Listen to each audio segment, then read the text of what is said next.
you don't just yank the crown off Nick Saban.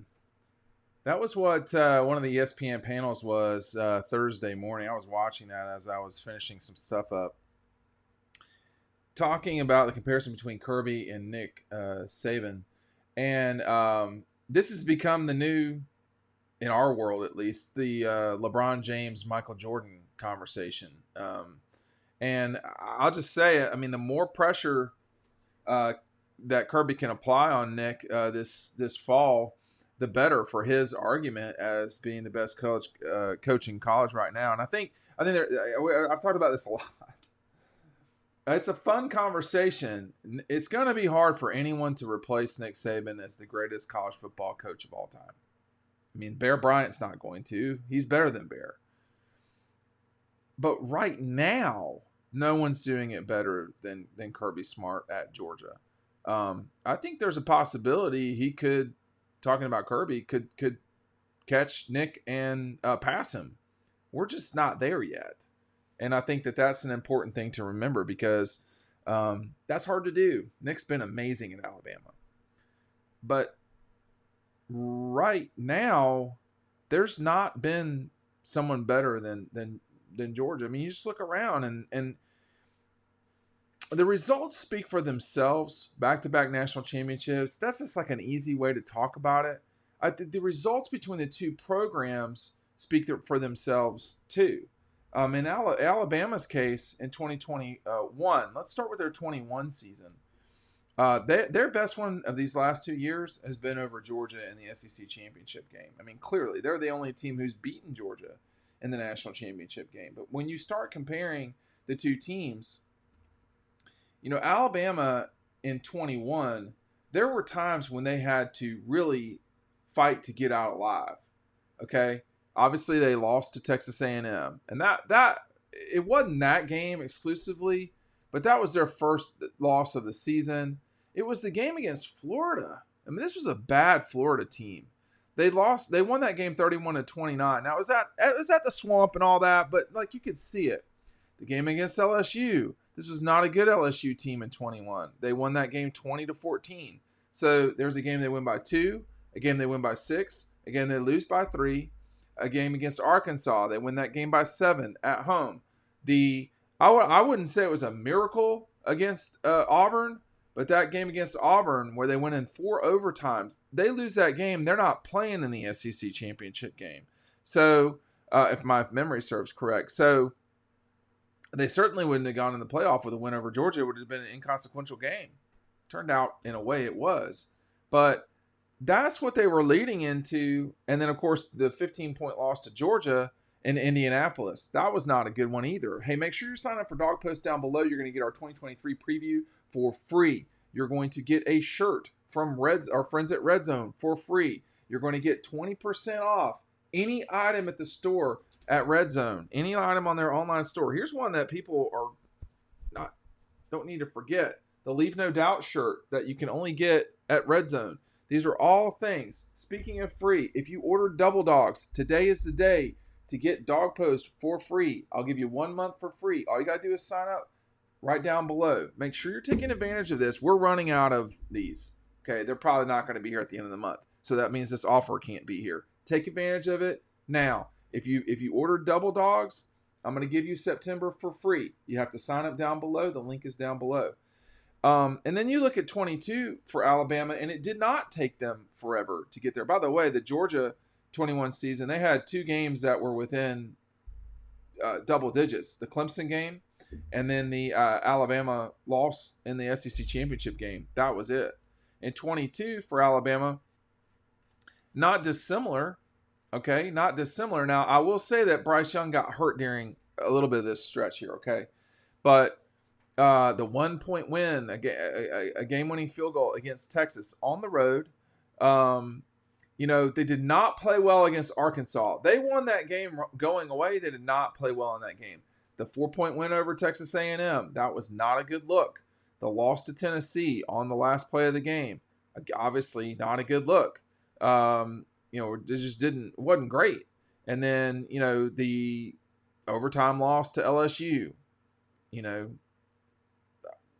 that's not great. and then the win by 6 over Ole Miss. So people want to say, oh well, Alabama was 4 points from being undefeated. Yeah, they were also about 2 other plays from being 8-4.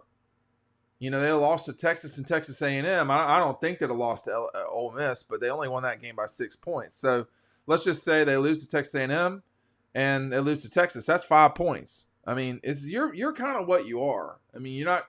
So that's the thing to me is in Georgia's last 30 games, they've just not had a lot of games like that. They've not. I mean, like the Texas game last year, Texas A&M, they lost to Tennessee, and then they lost to LSU. I will throw in the Ole Miss game. That's 5 competitive games for Alabama in a 13-game season. Now, that's not like them. That's not like them. The season before, I read those all off to you. Florida, LSU, Auburn. They stacked. I mean, obviously lost to Georgia. And then lost to Texas A&M. And that's just going off memory. I mean, Georgia hasn't had that many competitive games in that time. That's the difference between the two programs now. Georgia's more dominant than Alabama. They just are.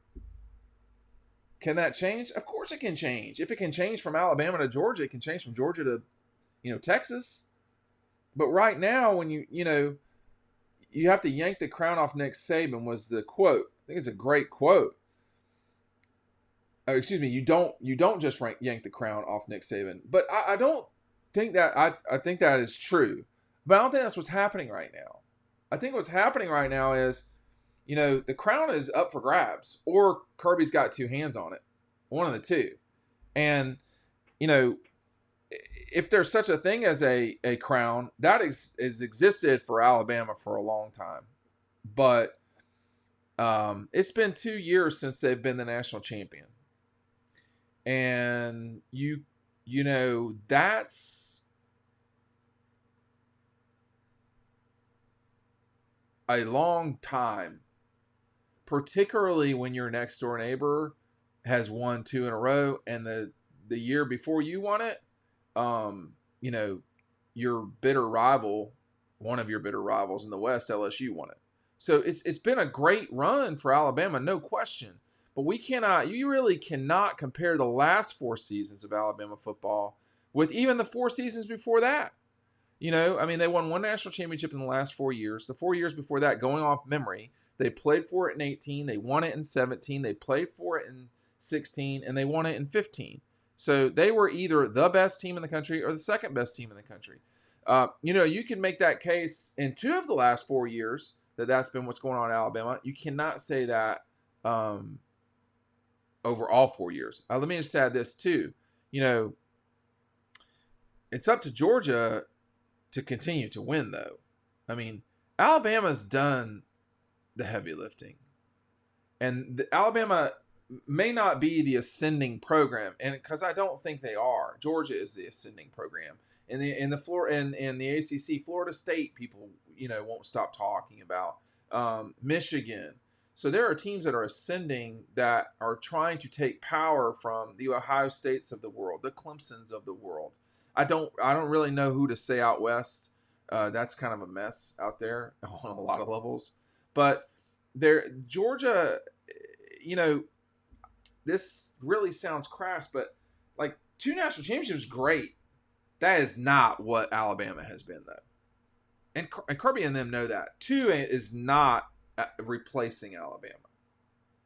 So 2 is not enough. If you're trying to be what they are or what they were, which I do not think Georgia should be trying to be what Alabama was. Georgia should be trying to reach its peak potential because, Georgia at its peak is probably better than Alabama at its peak. There's very few programs that are going to, at their peak be better than Georgia. And I don't think Alabama's one of them. Just, I look forward to the hate from Alabama fans down below. That's fine. I'm just calling it like I see it. I think full-blown power, Texas, they never can get their act together, which is something that to Nick's credit, Alabama has had their act together for a very long time. Why do you think they're winning so much? But there's not many. I would say Texas, but probably not them. LSU is the team that at full strength would be a real troublemaker for Georgia. Real troublemaker. Because in that scenario, you're talking about a program that has never had its act together. Not for an extended period of time. They've always had some clunky thing or another get in their way. Somewhat like Georgia, but not completely. LSU at full strength is trouble. Texas, Alabama, Texas, LSU, Ohio State, those are all programs that are in the ring at the same time in the battle royal. But I do think that at its peak, it is going to be hard to say any particular program is in a better position than Georgia. At their peak. I used to think that about Florida. I have rethought my thinking about Florida for a lot of different reasons, but one of them is what we're talking about now, which is, Florida, a lot of Florida was about two of the best coaches in college football history being at that school. You're not saying that about LSU. No one's talking about Ed Orgeron or I can't believe I've forgotten Miles' first name. Les Miles. No one really thinks Les Miles is one of the great coaches in the history of college football. Is he a top 50 coach in all time? Ed Orgeron's not.